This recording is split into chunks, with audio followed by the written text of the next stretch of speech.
Genesis chapter 37. Joseph's dreams. Jacob lived in the land where his father had stayed, the land of Canaan.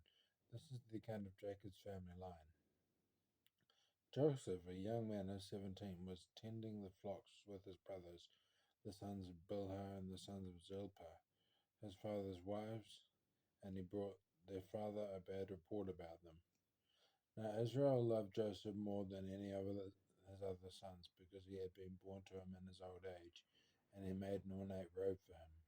When his brothers saw that their father loved him more than any of them, they hated him and could not speak a kind word to him. Joseph had a dream, and when he told it to his brothers, they hated him all the more. He said to them, "Listen to this dream I had.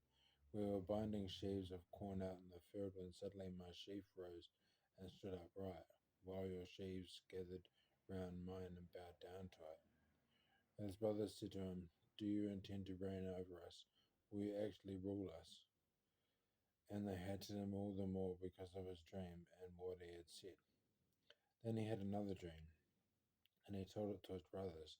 "Listen," he said, "I had another dream, and this time the sun and moon and 11 stars were bowing down to me." When he told his father as well as his brothers, his father rebuked him and said, "What is this dream you had? Will your mother and I and your brothers actually come and bow down to the ground before you?" His brothers were jealous of him, but his father kept the matter in mind. Joseph sold by his brothers. Now his brothers had gone to graze their father's flocks near Shechem, and Israel said to Joseph, "As you know, your brothers are grazing the flocks near Shechem. Come, I am going to send you to them." "Very well," he replied. So he said to him, "Go and see if all is well with your brothers and with the flocks, and bring word back to me." Then he sent him off from the valley of Hebron.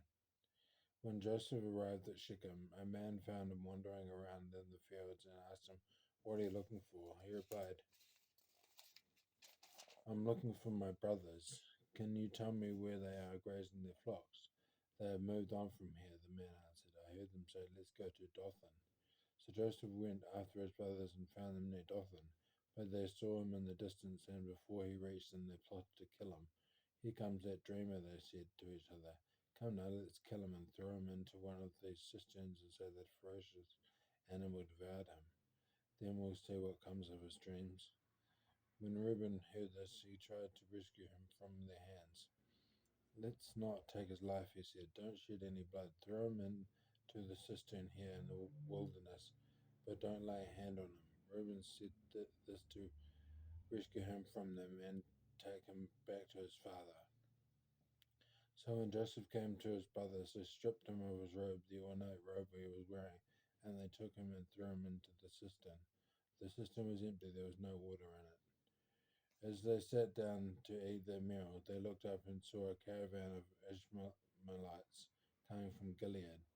The camels were loaded with spices, balm, and myrrh, and they were on their way to take them down to Egypt. Judah said to his brothers, "What will we gain if we kill our brother and cover up his blood?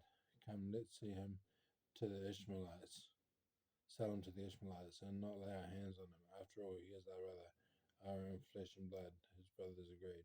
So when Midianite merchants came by, the brothers pulled Joseph up out of the cistern and sold him for 20 shekels of silver to the Ishmaelites, who took him to Egypt. When Reuben returned to the cistern and saw that Joseph was not there, he tore his clothes. He went back to his brothers and said, "The boy isn't there. Where can I turn now?" Then they got Joseph's robe, slaughtered a goat, and dipped the robe in the blood.